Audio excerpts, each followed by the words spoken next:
ჩვენ ყველაფერს გაკეთებთ იმისათვის, რომ საქართველო გახდეს სრულუფლებიანი წევრი ამ დიდი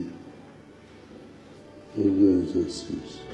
საქართველოს ეკლესია ყველაფერს გააკეთებს იმისათვის, რომ ეს იდეა გახორციელდეს.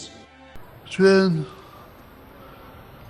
როგორც არადროს ვახლოვდებით ევროპის კულტურას,